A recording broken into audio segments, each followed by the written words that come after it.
This is your host, Laura Winters, the heart-led pathfinder, intuitive energy healer, speech-language pathologist, and owner of Your Light Holistic Therapy and Wellness, LLC. Welcome to Miracle in Time, a mini-series podcast that brings you the stories of beautiful humans exploring the synchronicities, blessings, and miracles within our perception of time. It illustrates that events are not just happening to us, but for us. Life isn't always rainbows and butterflies, but it is a miracle in time.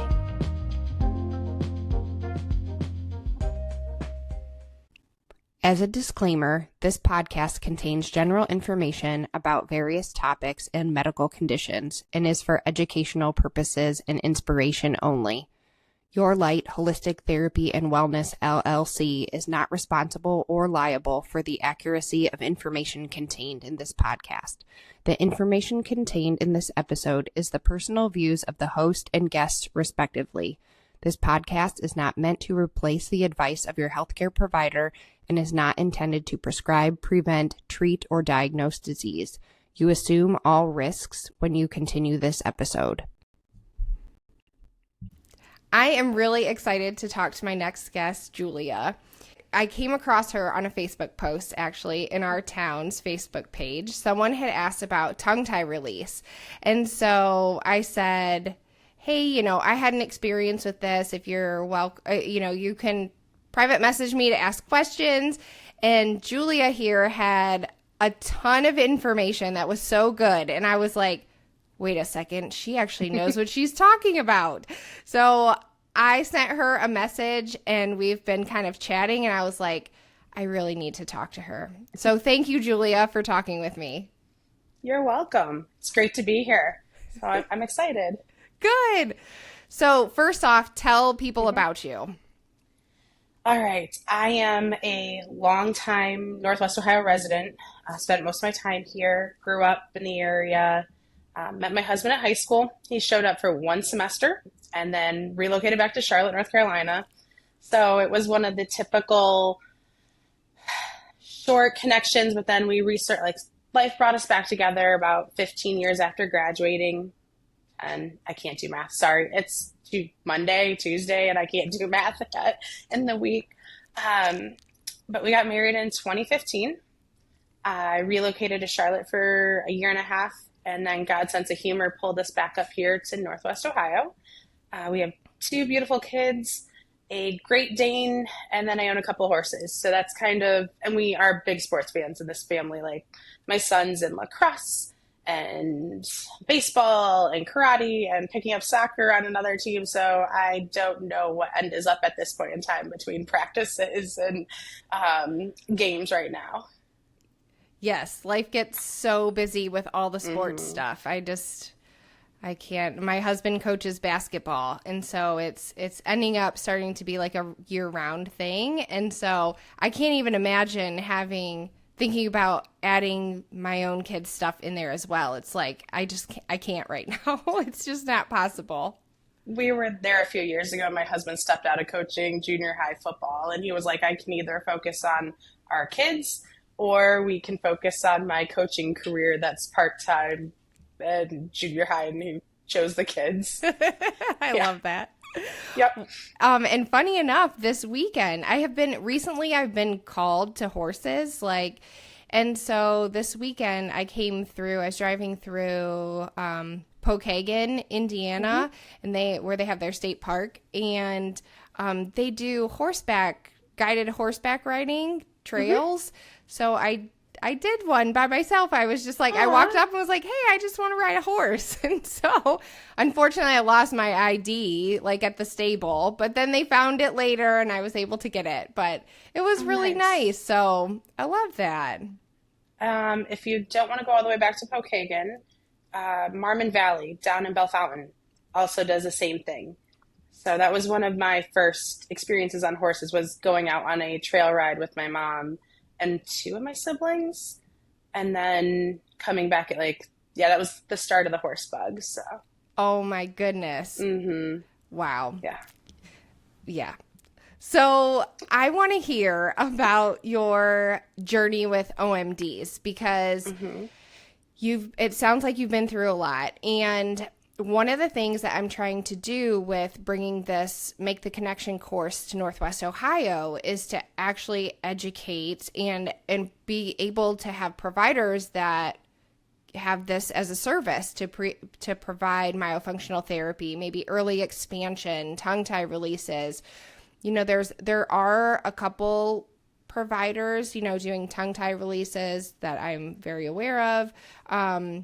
Maybe some others. There's not really anybody doing like true early expansion, and there is just a couple myofunctional therapists. So, yeah, my overarching goal is to kind of change the landscape here, because I think that more people are having difficulties with OMDs, though they may not be aware that that's kind of where they're sitting.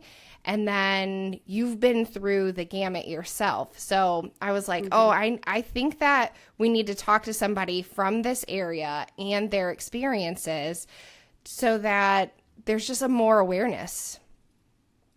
Yes, I 100% agree that we need more providers here in the Northwest Ohio area. Personally, I have traveled to Chicago, to Columbus, north of Ann Arbor for treatment, and even just interviewing people as I've gone through the journey. Um, I have a journey, and then my oldest son has a journey, and my youngest daughter has the smallest journey so far, but she's only 4. So we've got some time, and I know her journey will continue on. Like, we'll get my son sorted and then dive further into the youngest. But starting with myself, while pregnant with my daughter, so in 20 into 21, I went in for one of my cleanings. Like, my insurance is great. While pregnant, you get an extra dental cleaning. And which is fantastic, because as a pregnant person, you need really good oral care, and that extra cleaning can help keep things at bay that may be starting. So I went in for my special cleaning of my pregnancy, and I had 2 small cavities they wanted to watch. It's like, okay, delivered her a few months later, and I think she was maybe 6 weeks old. Went back into the dentist, and I now had 18 cavities, and they wanted to do a crown on one tooth.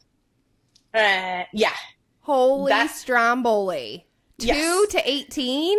2 to 18 in under 4 months. Holy crap. And previously, I'd gone 5 years without needing any dental work. Yes. So I'm a problem solver. I'm sitting in the dentist chair. I'm trying to figure out what's going on. And I asked the dentist, I'm like, what can cause this? And his response was, you're not brushing at the right angle. I'm sorry, sir, but we don't go from 2 to 18 and a crown in 6 months just because my angle's off. Because if that were the case, there would have been problems in the last 5 years. This isn't adding up. So I got a second opinion down in Columbus from a more holistic provider.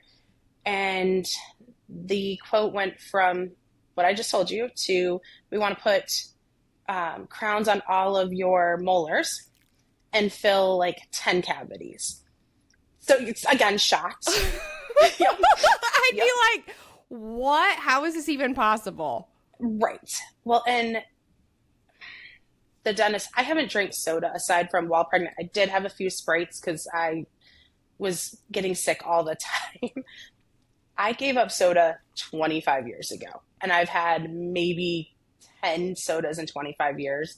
And the dentist out of Columbus said, your mouth looks like you've been drinking Mountain Dew by the 2-liter every day. Yes. And I'm like, I brush twice a day. I floss. What's going on? And so now I'm even more confused and start doing some digging around online. And I found a mouth consultant. Didn't know they existed. And I hired a mouth consultant to review both treatment plans, because I don't know if you've ever experienced this, but when you go into a dentist, they want to fix it yesterday.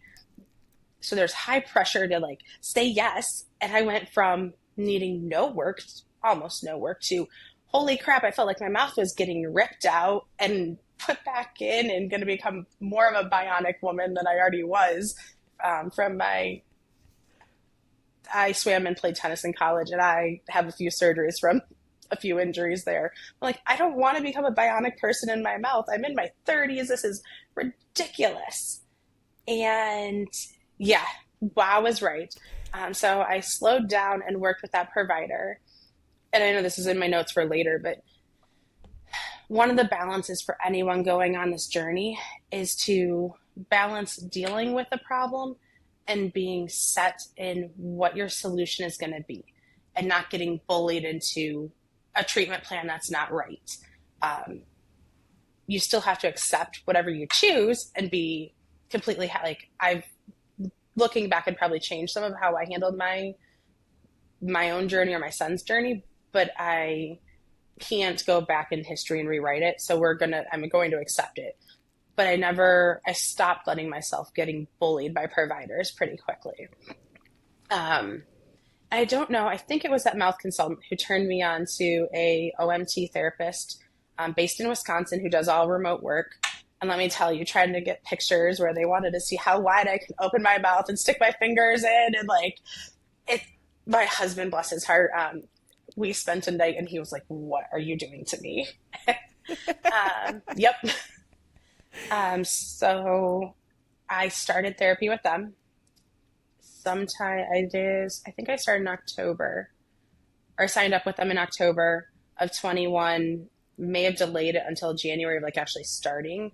And then I didn't get my tongue tie personally released until November that year. We spent the whole year strengthening. And part of that is because when I went in to do a CBCT scan to see what we were dealing with structurally in my mouth, we found out I had a deviated septum. So things I would have never known about myself. I played tennis and I swam in college. Swimming, you're not really breathing through your nose. I didn't know, like symptom-wise, I would have never guessed I had a deviated septum. My nose was fairly straight. Like there were no major indicators for it. But it was fairly significant when we got the scan back. He goes, are you aware? And I said, no. So the provider that I used for my tongue tie release set out a game plan of what he wanted to see happen before my ties were released. And I didn't have just a tongue tie. I had a upper lip, a lower lip, a buckle, and then a tongue tie, a posterior tongue tie. So that's a lot to have done in your mouth at one time. And one of the places I did get pressured was I felt with running everything through insurance and having a higher deductible, I wanted it all in 1 year. So I did my deviated septum surgery, and then 2 weeks later, I did my tongue tie release. Do not recommend for anyone. No, that sounds awful. Yeah. So I highly, highly recommend letting your body settle if capable. And it was kind of an aha moment because my tongue tie provider wasn't even in network. So it didn't I still paid out of pocket. Like had I put him first, I would have had the rest of insurance would have picked everything else up on the back end. But lesson learned. Oh my Lord. Yeah. Gotta love insurance. It was expensive. Oh yes. And as much we need awareness, and then you need and provider education and the ability to service the individuals in the area. And then we need the insurance to catch up because the whole system is broken for how many people have it. So any questions, I guess, on a little bit of how it took my journey into that? So I guess what did they explain during this mouth consultation of the cause of all of the cavities? One of the things, that's a very good point. people that have tongue and lip ties end up becoming mouth breathers without meaning to, because we cannot get our tongue up into the roof of our mouth how it should. No matter what I did physically, my tongue, like I could kind of get it up there, but it would never stay.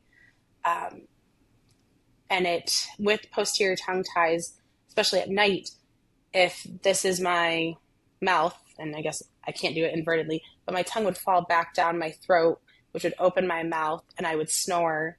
And so you have a lot of air flowing through your mouth where we're not built to pull most of our air in through our mouth. We are built to pull our air in through our nose. And when you become a mouth breather, your pH balance gets off. So I have become slightly psycho, according to my kids, on what products we put into our mouth, being very xylitol based focused, and especially from birch xylitol, and which meant I changed up our teeth products. We swapped out our gums and our mints, and my kids they've recently found like bubble gum, or the roll of bubble gum, and my son has it hidden in his baseball backpack. Like if she doesn't see it, she doesn't know, but then I give him a mint with xylitol, and I'm like, here you go, eat your bubble gum, but I'm gonna fix that. And including with every once in a while, like after dinner or lunches, I'll give my kids a scoop of xylitol to kind of pull. Instead of using oil pulling, we transition to xylitol pulling, where you take a little bit of xylitol in your mouth and function like you're pulling with oil. And then instead of needing to spit it out because it's coconut oil or sesame oil, you can swallow it because it's sweet. And I don't know, I gag easily with oil pulling. It wasn't until the gentleman that I used to release my tongue tie, his assistant kind of walked me through her journey, and hers was faster than mine even. She went from 0 cavities to full veneers on her front teeth in less than 4.5 months due to her pH. Like once your pH is off in your mouth, you're fighting a battle, and an uphill battle at that. So the tongue tie, holding my mouth in a way that I had minimal control over, and then needing to strengthen my tongue in order to get it to naturally, I'm still working on it. I'm 3.5 years post tongue tie, or 3 years post tongue tie, and I still have to mentally work on keeping my tongue up. And with my son, who's 1.5 years out of his tongue tie release, I still walk in the room and yell mouth or tongue. And if I find him like 3 times, I'll go grab a bread clip and make him hold it in his lips, because it puts you in a position. That or Mayo Munchie, and I normally have more bread clips than I have his Mayo Munchie around. Yeah. It was a trick from it's a trick from the OMT, is to give him the bread clips. So we're at minimal risk of him swallowing it. He is 8, so hopefully that one's a little bit on survival of the fittest, I guess, if he goes to swallow it. Oh no. We haven't had an issue yet, so but he'll come back after 5 months and be like, all right, I'm ready to keep my tongue up where it belongs. Thanks, Mom. And then saunters away. So that's kind of what best guess at this point in my journey, I can say, is kind of how things started falling apart and what really led to that quick decay and having to be in more of a offensive mode in the dental work that we had done. I did have my mouth tested to see if I had any of the severe bacteria, because there are a couple of strains of bacteria that can just ruin a mouth, and I was cleared of all of those. So then I focused on pH balancing and keeping my mouth at a very neutral spot. And this was all essentially kind of on the recommendation of the holistic dentist then? That was actually off the mouth consultant. Oh, okay. Yeah, shockingly. Mm-hmm. And she has, I think, 25 years of dental hygienist studying and watched the industry and kind of picked up on, similar to you, we have an issue, what's going on. And she's created a whole game plan and support group online, because right now it's finding people like you and I did on Facebook and having conversations, or a Facebook group over here or over there, and weeding through tons of posts or comments and trying to find out what's an emotional reaction versus factual reaction. And it can feel like a lot. And I am the type of person who I have a problem and I'm going to take a sledgehammer at it. And that may not be my right tool, but I'm going to sledgehammer until it's all dealt with. Yeah. And so I've learned over the last few years we're slowing down on some things. My son developed a tongue thrust recently, and in recently I mean in the last year. And I keep delaying doing the OMT therapy on it because I'm like, oh, do I want to wrestle with an 8-year-old on more therapy right now? And I keep delaying it. I'm like, we'll do it in 6 months. And so it may come, like, we're getting to the point it's going to have to get dealt with. But even the OMT therapist likes them to be closer to 10 on tongue thrust and having a solid understanding of why we're fixing it versus just go do these exercises because mom said so at 6. So, Yeah. Well, I think too, like, I know for my son, we tried to do something online and it just wasn't the right avenue for him, like, mm-hmm. especially for that, like doing the mouth and things like that. If there was more resources in town, I hear of people very young being able to follow the exercises and to go through a treatment plan. But, sometimes it takes that therapist sitting with you or showing you exactly what to do or putting your hands in your mouth to like have you feel, if we're just seeing it and trying to make it work. Like I did an episode with somebody who's a speech therapist, but she was showing me how to do something with her tongue. And I was like, I literally couldn't do it, but I think if she sat next to me, if she was touching, when we involve all of the senses, touching, like the feeling, the sight, I'm trying to think of some of the other ones right now. Sounds even. So, yeah. I mean, like these things, the seeing it, all the things together is a better picture of, yes, he probably would be able to follow that a lot better than relying on a picture online, Mm-hmm. And so I don't know, and that's, again, there's these limitations of the area in which we live in, like that's great that you are able to do this virtual therapy with somebody. But man, it's such a bummer that you couldn't have somebody here that's able to do that. Oh, I 100% agree. My son would have probably locked in, like the days we did get to see the therapist in person, because we did a couple of days meeting up with the dentist that he was seeing for his tie release. And it was night and day. Like she could get him to focus. We were done in 10 minutes, 15 minutes. And I'm sure you ran into this, but like I did a lot of my therapy and my son's therapy in wintertime, and lights are hard in Northwest Ohio to keep where you almost need like a photography light bulb sitting there because you're trying to see into somebody's mouth and get the right angle, and it ends up with some awkward on the screen, like you're almost kissing or eating your camera on your phone or your laptop, and you're like, what did we just do? And do I even have it correct? And yeah, I would love to have more providers in the area that we could run in after school and have a conversation with versus jump on a computer. Not like I do love, like we loved all of our therapists, but if I could clone a few and put them in the area, it'd be even better. Exactly. Yeah. Okay. So your first initial was like, I have all these cavities that are like ramping up like crazy. Mm-hmm. I need to figure out what the problem is. And then you do this consultation, you realize you have a tongue tie, you do the myofunctional therapy for a good chunk of time beforehand, Mm-hmm. before the release. And then, so after the release, did you explore expansion at all in that? I was like very on the cusp of needing expansion beforehand. So my provider and I came to the agreement that I would get a night mouth guard that has the 2 rails that won't let my jaw drop back.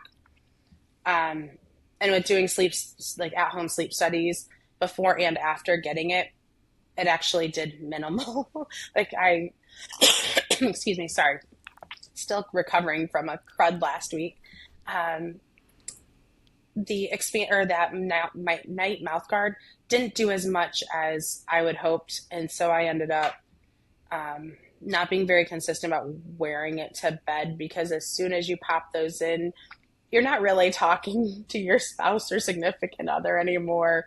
A kid comes in the middle of the night and has an accident. You're trying to pop it out, and it's worse than my son's expansion, that thing that can pop in and out. And I'm like, yep, I didn't feel any different wearing it to not wearing it most nights, except it more made my jaw hurt as I was trying to hold it in the same spot. And yeah, I just, I know that dentist would beat me over the head to say it's best for you to have it in.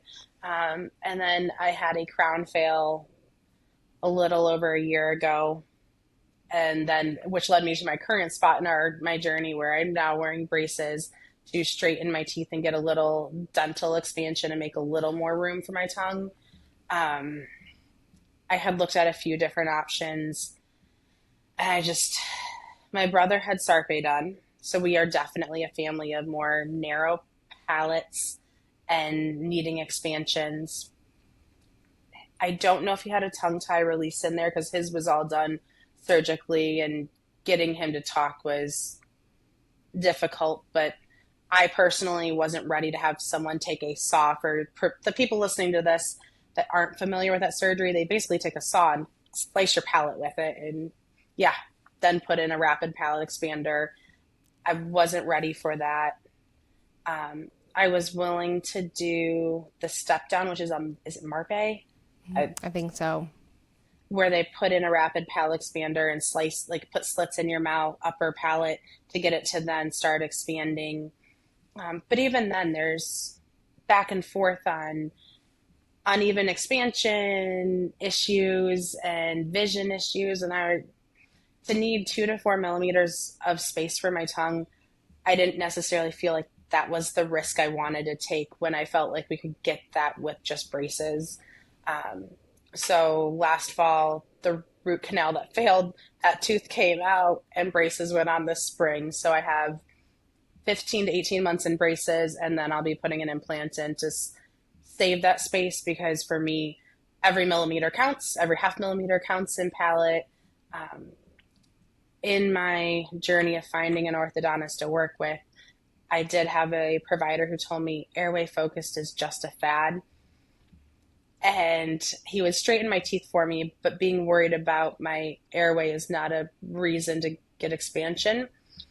And I bit my tongue because I was like, sir, you're going to sound like the doctors who were bloodletting with leeches 200 years ago. Were like, that's what this is going to sound like in 10 more years, I think.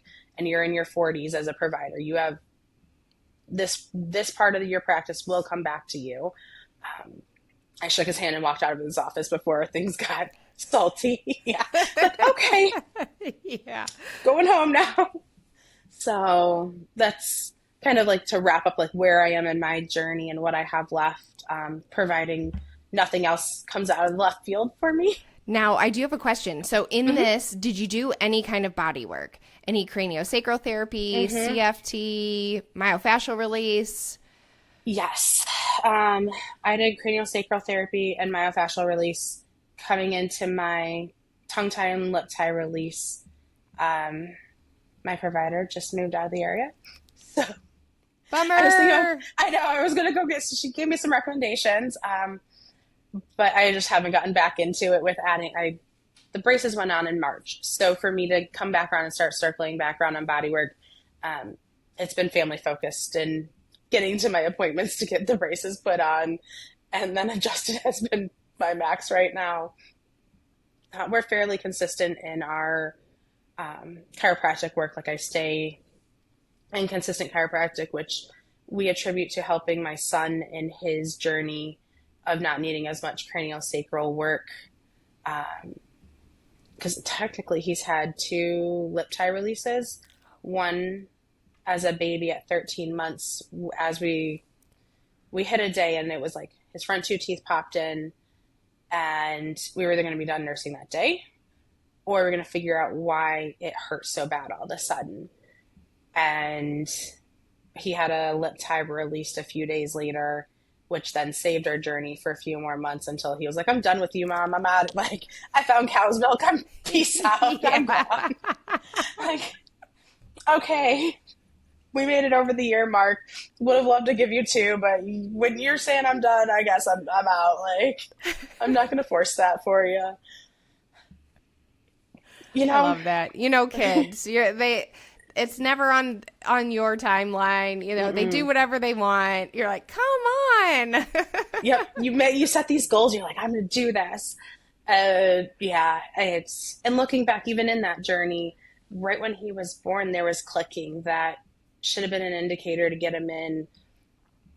But even 8.5, almost 9 years ago, tongue ties were talked about a little bit in this area, but not to the extent that you see the chatter online right now. And I wasn't prepared. Like, it wasn't enough of a headache to get into an office.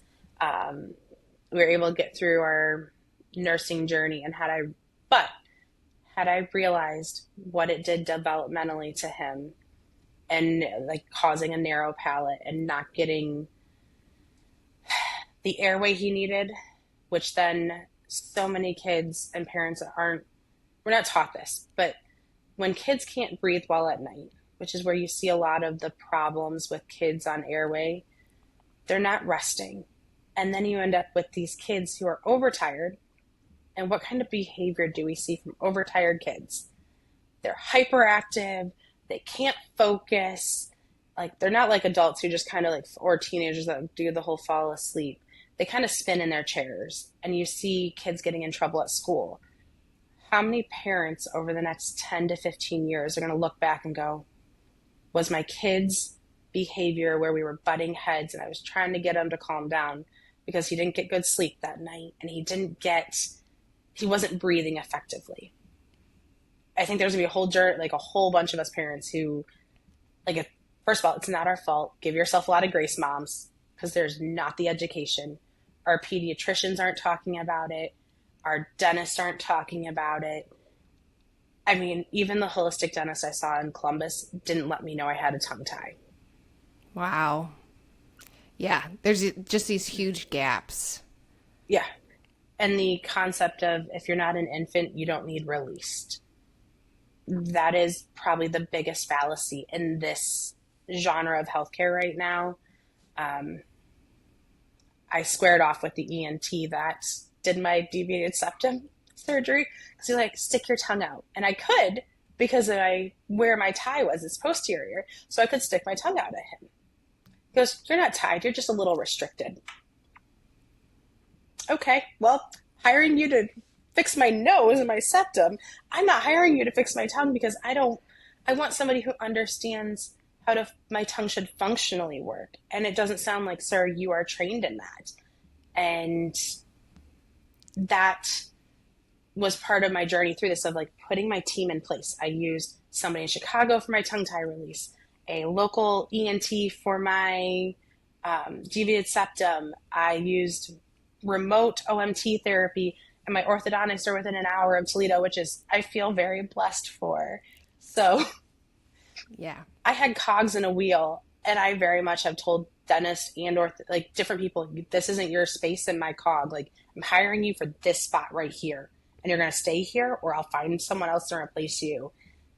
And it shocks them, because they're not used to their patients pushing back and knowing what they want. Yeah, I think I do. I think that that's a problem in healthcare for sure. Just that whatever the healthcare is, but that, yeah, I completely, I tell people all the time, like, and my patients, like, no, you hired them. Like, they're here to help you. You can fire them. Like, you can go somewhere else. You can get a second opinion. You can get a third opinion. I think we've just been taught that if they're the expert, if they're above us, we just need to listen to what they say. And the truth is that you know your body better than anybody else. And so when you are with somebody and you get a feeling, you need to listen to that feeling, because most of the time that's right. Not what they're saying, not what you're hearing. You got to go with what your gut is telling you. Yep. And like, I've seen it not just in my mouth, but even like, there's so many so many people can relate to that whole concept of their providers talking down to them. It's like, you can walk away. When somebody tells me I had to do this because my doctor said so, and I'm like, no, no, you don't. You can politely decline and say, thank you for your opinion. I'm going to decline that service today, and we're going to end our appointment and walk out the door. And it's okay. It feels weird. Oh my gosh. When the ENT and I squared off, he's probably 6'4", 6'5". He's not a small person. I'm 5'5". He towered over me, even sitting down, and I was like, oh, I'm telling this very educated man that I am using him for this specific purpose. But then as he talked and I watched how his tongue moved, I'm like, oh, you're also tied, sir. But I couldn't, like, it's not my place to let him know. He can figure, if he wants to go down that journey and that road, he'll figure it out. But it was one of those moments where it was so surreal sitting across from him, because he was talking down to me, but I'm like, oh, but you need the same thing I'm doing for myself.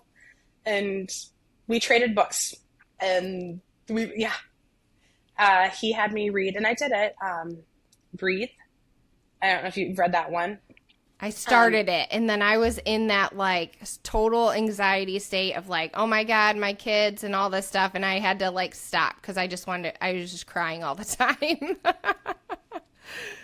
There's a lot of grace through this journey, whether it's you going on it or your kids going on it, because as resources come out and you start realizing it's hard, because I feel like at points in times I failed my kids.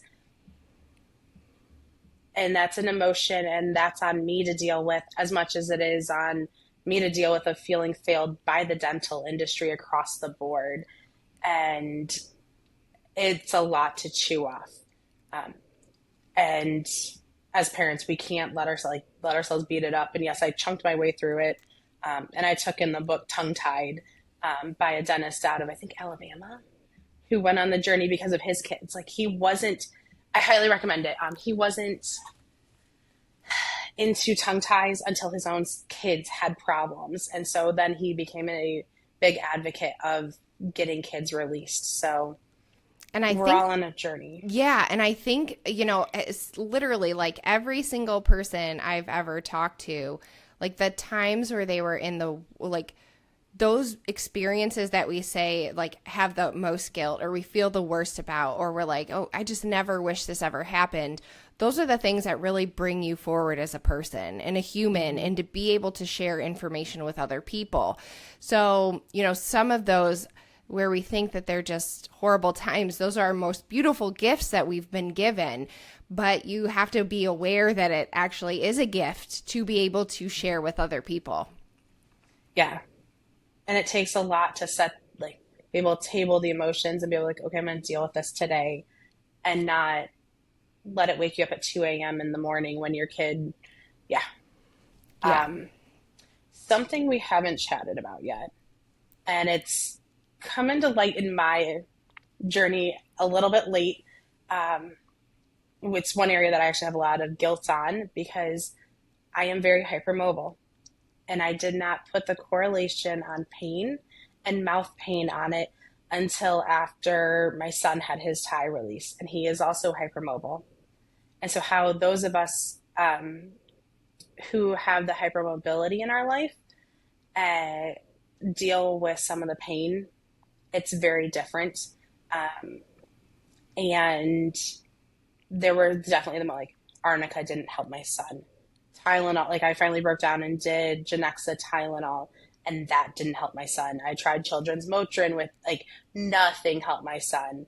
I had some liquid lidocaine left over from my tongue tie release that was medical grade. If he let me near his mouth, that didn't help him. We more than once sent a video text message to his therapist saying, I need help. He's on the floor crying. and we need to do our stretches and our exercises to keep this from reattaching, because I don't think I'll ever get him back in the chair to do this for a third time for parts of his mouth. So help me help him, where the same thing of he's sobbing, I'm crying. My sister called me on the phone one time, was like, are your neighbors going to call the cops on you? Aw. And I was like, I hope not. She's like, how often do you have to do this? I'm like, 3 to 4 times a day. And by the time we get done with round one, round two's on its heels. And like, the mom guilt that came in with that, that was huge. And I still don't even understand all the way through on how the hypermobility plays into the pain and how to address it. But it definitely ties in with how, especially children, perceive the numbing agents, and it can actually make it feel painful to them. So even though my son was well doped up in his mouth while he had his tongue tie release, he thought he was feeling it. And it wasn't until we got out of there and I started digging into some stuff, I'm like, oh, I understand. Like, I now get it. But it wasn't something that we talked about from a very well-known provider going into it. Like, that's been in the last 6-8 months that we've kind of dug into the hypermobility and how it affects pain, especially in our mouth, for my son. Yeah, and that was one of the reasons why I was like, oh, I got to bring you on here and we need to talk about this, because when I had my tongue released, the worst my pain was a 5 out of 10. And that was immediately after the anesthetic wore off and when I would do one certain exercise. All the other time it was a 2 out of 10. And the other girls that had gone or at the same time, their pain didn't get bad at all. And so when you had mentioned this hypermobility and this pretty severe pain that you guys were experiencing, I thought that was like, wait a second, we need a different perspective here, because I'm not doing a good service by saying, hey, it doesn't actually hurt, when for certain populations of people, it might be really bad. And to be aware of that, and maybe how to be mindful and, and have have like a toolbox of things that you can do just in case. Mm-hmm. It kind of hit me out of the ball. Like, it hit me sideways. I have, from my injuries in college, I dislocated my shoulder. And when my shoulder dislocated, my top rib popped out of alignment, wrapped around veins and arteries in my collarbone, and flipped a 180. So at 22 years old, I had a surgery where they went under my armpit, snaked up around my heart, and chopped my little top rib out of my body, released a couple of muscles. And so that is supposed to be one of the most painful surgeries you can go through. I was back to work in 2 weeks. Going through the stretches for 4 weeks after my tie released, I'll take that shoulder surgery all day long. Go pull out my other top rib. I will go on passive movement for 3 months versus, shockingly, my buckle ties were my worst. And I wouldn't have thought that. But as I've dug in, and it's very similar, friends that have had their releases were very much like you. 2 days later, they were ready to go back to school. Or even that same day, their kids were back in their school. And my son was a hot wreck. He had his release done on a Thursday, and we were barely able to get him back into school on a Monday. And I was like, I need a school note for this. And the dentist wouldn't give it for any day but what we were in the office. And I'm like, this kid is having actual pain. Like, he has a high pain tolerance. We're struggling. And I am fairly nonsense mom on this. Like, pick yourself up. Let's go. Like, your arm's not hanging by threads. Let's keep playing. Let's go. And here my kid was like sobbing on the corner and not able to come back around. So yeah, it's a part of my journey that's new, and I don't have a full understanding on it yet. But I'm learning on how things do affect people that are hypermobile, and what does that mean to each degree. On hypermobility, just like a lot of other things, is a spectrum, and where it affects some people very minimally, others I think the way to kind of put your brain around how mine affects me is that I feel like one tight ball of muscle 90% of the time, but I can still dislocate parts of my body without a second thought because my muscles are working to wrap around my different joints and hold them in as my ligaments and tendons are a little bit looser and they just have a little extra give. And yeah, it changes how I approach injuries and weightlifting and pain tolerances and what I reach for versus what I used to reach for. And it is, again, another journey that my poor husband is like, you're doing what now? Studying why? Like, yeah. I know. I gotta love the husbands. They're just, I love them, but sometimes they're not seeing like the full big picture. I think as women, we're so in tune to our bodies and we know what we need and we know where we need to pursue and all of those things. And men just kind of like do what they do over here. And, and then sometimes I don't even say what I'm doing anymore because it just doesn't make any sense. And it's okay. That's not his deal. I know the one day, gosh, he mentioned something about even just like a diet or water.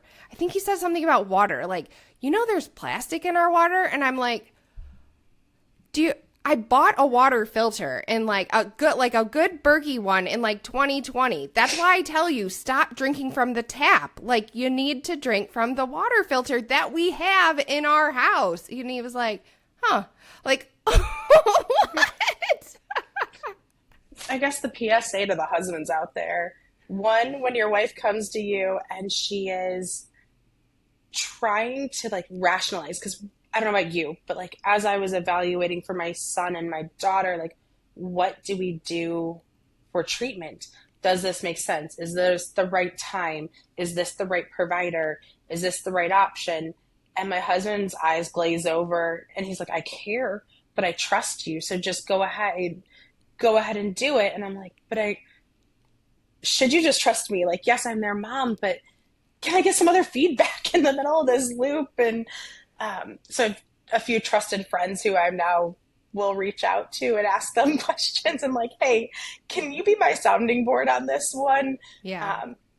But it doesn't stop the husbands and the men in the lives to dig in a little bit with their wives and take that mental burden of, okay, you're really worried about this. Let's walk, even if you just listen to pros and cons, guys, and give us what you think might be a good option. Be like, do we align? I think is a really good spot because otherwise, yeah, you leave the wives off to ourselves and you can't complain when the HSA is completely empty then. I love that. It's so true.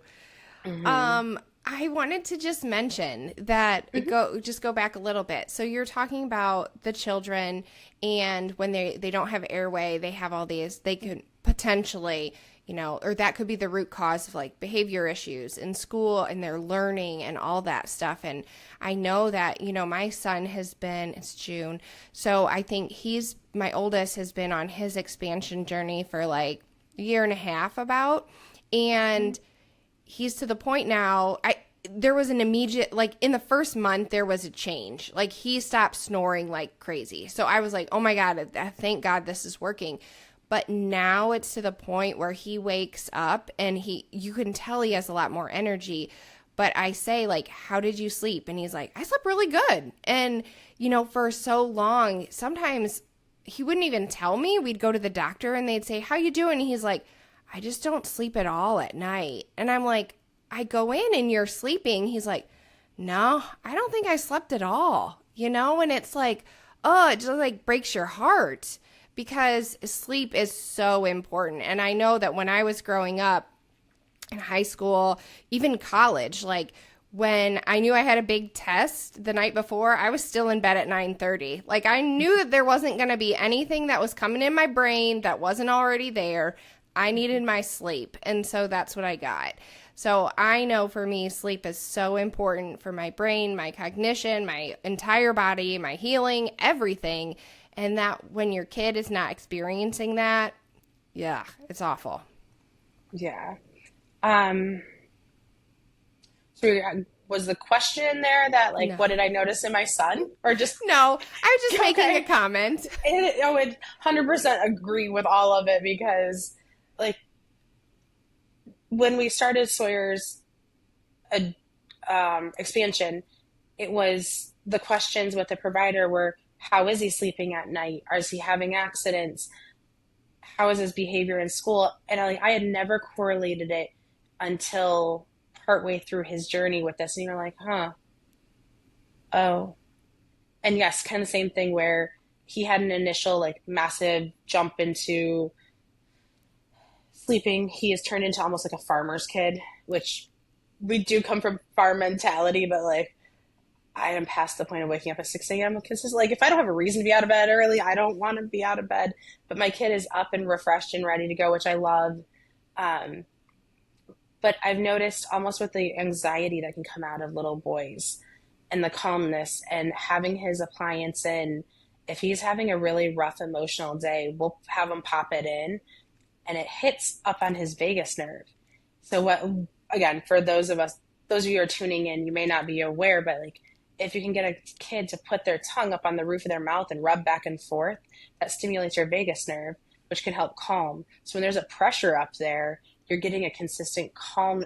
They're being told, or their body is being told to calm down, like over and over again. And yes, that was huge for me. I try not to open up the door for anxiety, but man, I don't know where some of it comes from these kids who don't have social media and don't have all the influencing factors right now. But if he gets spun sideways, man, he is in tears and missing our Great Dane that left us 4 years ago. And that's kind of my cue of like, okay, let's get that back in your mouth. Let's get your body to reset here and ground you back out, because otherwise I'm fighting with him on getting things in play and keeping him standing. It ends up with him on the floor crying, and it's heartbreaking. And to know like, hey, there is a root cause to this and we've improved it is even cooler to know that, hey, I can get through this small tantrum. Gets us that much closer to the flip side and being able to continue to help him regulate as an adult even further and give him the tools in the future. And tools meaning a wider airway where he can get more oxygen into his brain. Yeah, and I think this is perfect that you're talking about this because, as a parent, or other parents out there, a lot of times you just see the behavioral things. You go to the doctor and they're like, how about we try this med, And like, when you're looking at things more holistically, we really are trying to get back to like, what is the root cause of this? Like, what is the physical thing that's happening? What is the true physical thing that's causing this? What is the emotional piece? It's, for me, sometimes I'm thinking, what is the spiritual piece of this as well? Mm-hmm. And so when we can really dive into that root cause, so like, my kid's going crazy, he's yelling, he's screaming, he's wild, like maybe we do need to take a step back and say, okay, let's look at the body, let's look at the nervous system, let's look at the mouth, like where really is this coming from? Is there really a physical thing that's happening that we can do something about instead of just covering up symptoms for something that you're not going to just be able to cover up? It's huge. I'm watching, and in the last 5-7 years, there is like the onion is being peeled back. And there are some old time providers out there that will talk about how your body can't heal until it feels safe. And that may not just be from the thing that was making it not feel safe is removed. Like it may mean more, maybe 20 years down the road before your body calms down. I think that's hard for a lot of us to be like, well, we removed the thing that was hurting you. You're safe. You should be like, you're good, right? Like the hardest thing I think for me to stop from flying out of my mouth with my kids is you're good, because they may not be in a dangerous position at that moment, but their body may not be good. And it's even harder when they turn around and go, Mom, I need a minute. I'm struggling. I need you to wait. And before I give them further instruction, and as a parent to even be patient enough to be like, okay, this isn't life or death. This is emptying the dishwasher. I can wait, let my son or daughter regulate before we address the next thing, and not being in such a hurry as an adult to rattle off 6 instructions and expect their little brains to hold on to it. They never will. But if we can honor their bodies, which again, you talk to my dad and his generation and they're like, come on, that's crap. We're fine. I'm like, yeah, but you taught us to shove all of our emotions down, and eventually you bubble over, and hopefully it's in a safe spot. And I want to give my kids the tools to not have to bubble over emotionally. And it affects it ties into our mouths and into, like, for those of you who have, like, the connective tissue from your tongue all the way through your body. I know some of you are like, what's the big deal? But if you pulled up a infant and show like the skeletal of how everything's connected, your tongue fascia connects all the way down to your big toe. That's your entire body effectively is connected. So when you have restrictions up at the top, like, and it's pulling on everything, your body can't settle and it can't be safe. And how can we expect it to function at the top of its level? Or how much better can it function if you're already high functioning? Could you level up again? And what does that look like? Like, that was one of the things I choked down of, man, I made it fairly far in my athletic career, but could it have been further? Could I have gone and done more? Had I known this was part of my physical being and I dealt with it when I was young and then healed, what would it have looked like? So, I mean, not getting stuck in what ifs, but those are all major things in this realm of, as you're pulling it all together, it's not a simple fix with, oh, my tongue's restricted, I need more movement. Is it worth it? It's expensive.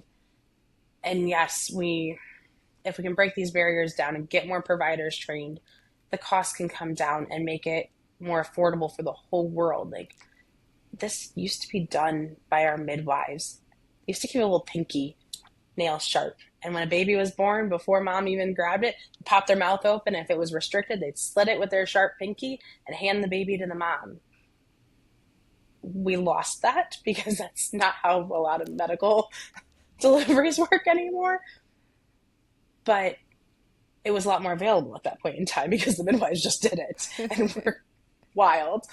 But you have, like, I want to see every little kid that you run down the road have the ability to have not just a release, because the release is important, but everything you put into place around it. The myofunctional therapy, the craniosacral therapy, like all of it, getting a therapist in to strengthen your tongue. Every piece of that pie is so essential to having a successful journey. And without one, I feel like you see so many people, they regress and they go through 2 or 3 releases and it just turns into a heartbreaking story versus a story of fixing my past and going forward and being able to look down the road. I just want to say, when you were talking about all this stuff, I am so proud. I feel like a lot of people put our generation down for switching jobs or things like that. But I am so in awe, and it kind of makes me emotional. Sometimes I'm good at this, sometimes I'm not. But like this mindfulness that we have of emotions and dealing with things that are coming to us, you know, like you said, like with your dad, like we were taught to just shove everything down.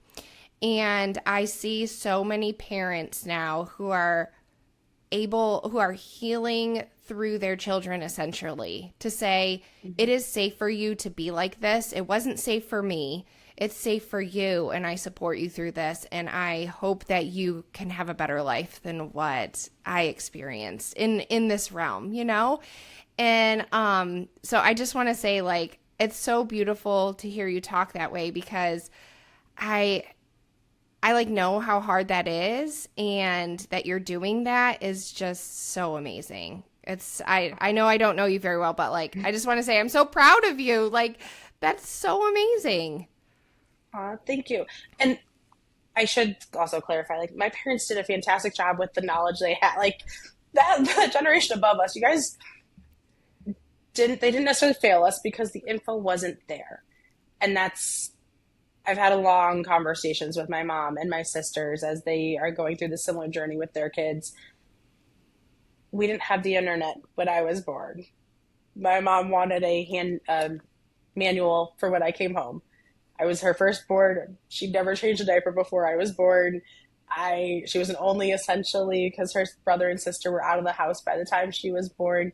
She had no clue about babies, and she figured it out and went along. But our generation, we're getting the information, and I'm excited for the next generation who it's going to become second nature with as babies are born. It's not dealt with isn't the right word, but it's approached and it's part of your care. And I will say the one pediatrician did stick her fingers in my daughter's mouth and to see if she had a tongue tie. I'm like, ma'am, thank you. I appreciate you looking. It was released at 4 days old. And I know this is not this is not your wheelhouse. You can kindly remove your fingers out of her mouth. We have a whole team in place doing therapy for her. So I do see improvements in the medical world, and I want to see more coming. And that's why I like meeting with you. And there are times as in my journey where I don't open my mouth when talking with people because I don't know that I feel like everybody else is ready to hear it. And being willing to talk and like you've alluded more and more to throughout our time on the physical journey, the spiritual journey. And yeah, there were so many nights I sat up and praying and like, is this the right move? Help this heal, help us come out of this. What did I just do to my kid? Like, this is supposed to make it better, but I feel like I failed him again because he's in pain. And yet I know, like, I watched other moms and struggle and see there are times I can be an overshare, but then there's times where I'm like, they don't want to hear from me. They don't want me, like, I see the issue hitting their household, but they're not going to want to hear from me. And it's even continuing to break that stigma down with our friends and being able to come to them lovingly, like, hey, I'm seeing this and I love you. And I just want you to do a little research and hear, and then stepping back. And if you do reach out to a friend, be willing for them to take a different journey, because with some of my friends that I have chatted with, they took the information and went a different route. And I don't blame them. They did the best for their kid at that moment. And overall, I think this generation's doing a lot to change the future for our next generation and it's exciting, I guess. Sorry. It is. Here I am rambling. No, it is. It's super exciting. And I'm here for it for sure. It's really great. Okay, so real quick, I do want to ask you this. So, because there has been like a lot of ups and downs, but how did this experience improve your life? I always had a tension headache, kind of sitting it like that, just kind of sitting through and like down and around, and it still flares up from time to time, but just the straight tension in my life and not understanding where it was coming from. I have stepped away from traditional shoes and gone to more barefoot shoes, and that is also like I had a trauma-induced bunion. I know this is almost a little TMI, guys, but I kicked a rock and I had a bunion pop up afterwards. But my other foot is showing signs of a bunion developing. And I think some of that comes back not just from wearing tiny shoes that squish my like flat foot, which all of this kind of comes together as you piecemeal it all apart. Tongue ties and flat feet and hypermobility. It's all kind of in this one great big, ugly, beautiful bucket. And while I've had a lot of stress from my head down into my feet, it's going away. It's not like there are some people who I wish I was trying to get a good picture the day before I had my release and like how far my head would tip back to like how much further it could go. I never could quite get my husband to play well enough with it. But even just being able to tip my head back without feeling like it stops and hinges, there are little things that I'm discovering as I'm a year, 2, 3 years out on the shifts in my body. And as I'm getting a little bit more room, even with the few months in braces, I'm being able to more comfortably hold my tongue up and what it all means to my overall health and getting more energy back. So I don't know if I have one like, oh my gosh moment. It's lots of little things that keep adding up. And I think it's easier to see my son more so than myself. But um, for me, I think it's the little improvements I've seen over and over and over again. Yeah, that's really great. Now, did you experience any particular miracles along the way? I keep going back to my son, and I come from my mom hates us because she hates labels. I am 99% sure that most of my family has ADHD to some degree of extravagant, like, we're on different parts of the spectrum, I'm sure. Solely undiagnosed. But watching the mental focus come back in for my son and some of it coming out, he was a victim. I don't want to call him a victim, but he was a COVID baby. He came home for a couple of years, wasn't out with a lot of peers. And so kindergarten was a rough start, even though we held him till he was just turned 6. And we had some ups and downs. Had an amazing, amazing teacher who partnered with us. And never once did I have somebody come back to me and say, you need to drug your kid to get him to behave. And I think that is just a testament to what you can do physically for your kids, having the right school and the right partner on their teaching, and who was like his teacher in kindergarten was willing to let him stand at his desk and do his work. And that made a huge difference. And as he's now rounding into 3rd grade, his ability to sit still longer is coming there. Wasn't an overnight switch, but it's been a quick progression for him. And I'm not dreading a phone call from the school. I'm not dreading notes coming home as much as I could care less about behavioral charts. He stayed in the green 90% of the year, if not higher than even in 2nd grade where he'd get clipped down a little bit. But I've also raised him, and sorry, teachers, I want him to know how to get in a little bit of trouble with you so he doesn't come out of school afraid of getting in trouble as an adult like myself. So I've encouraged him to push the buttons a little bit, like not be afraid of getting clipped down, because at the end of the day, you came home on orange, okay? You're not suspended, cool.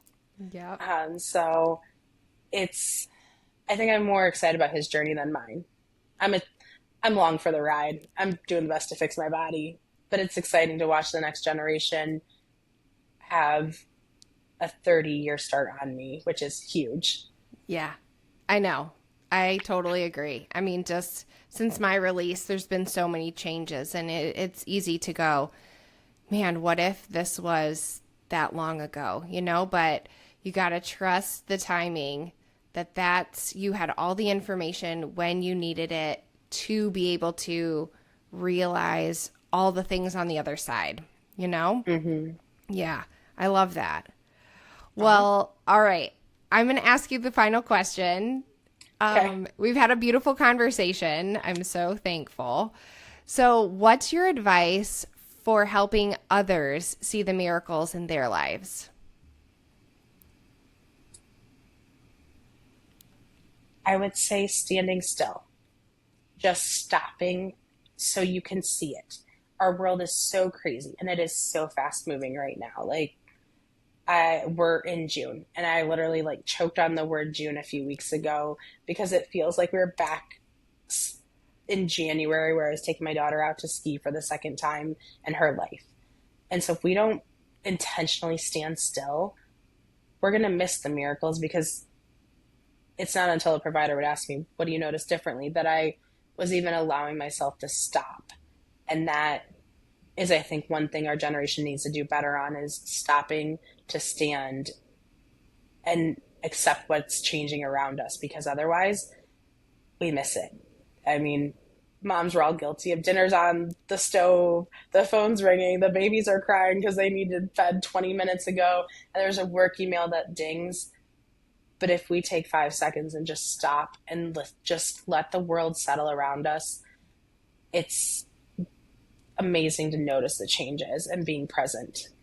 And I think that's one of the things I'm balancing between getting the pictures of the kids and just letting the memories set in my brain, because for a long time there, I was relying on my camera, and I don't know that my brain was getting the pictures that I needed it to get. So now I'm on the balance that out of get enough pictures versus let the world do it for me. So yeah, I think that's my piece. I love it. That's a beautiful point. I wrote down, and oh, this is so bad, but yeah, you're moving. Like you go to work, you get home, you're doing dinner, you're getting laundry, whatever, all this stuff, animals. And then there'd be some nights where I'm like, I don't even know that I looked in, like, I didn't truly look into the eyes of my kids. I looked at them, but I don't know that I like physically made a connection with them. And it's like, why? Like, why? All this stuff doesn't matter. They're the thing that matters. We matter. That connection with humans matter.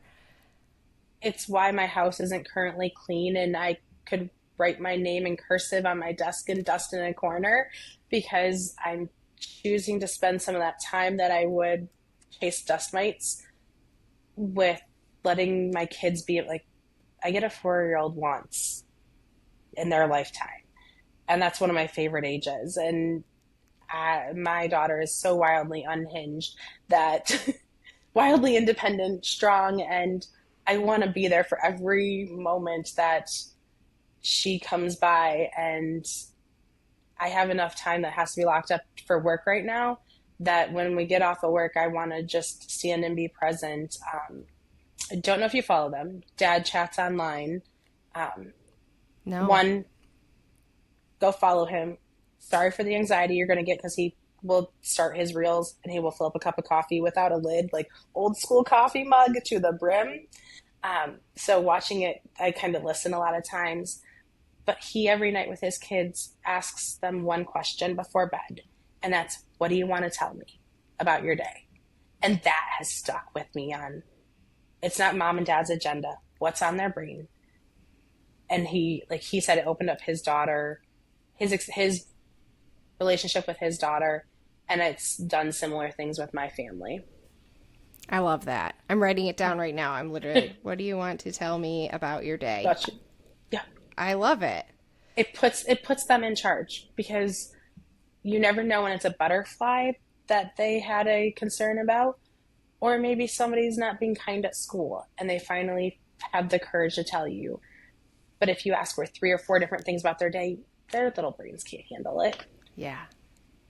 Oh, Julia, thank you so much for talking to me. I love this. We went OMDs, we went parenting, we went just so many beautiful things. So thank you so much. Oh, you're welcome. I enjoyed, I can't wait to officially run into you in town. I know, right? We'll have to get together. I have a 3.5-year-old and then a 7 and a 9. So I feel like our kids are similar in age. So we'll definitely have to do that. I agree. All right. Well, thank you. Have a great day. Same. Enjoy. Bye. Bye. Thank you for listening to Miracle in Time.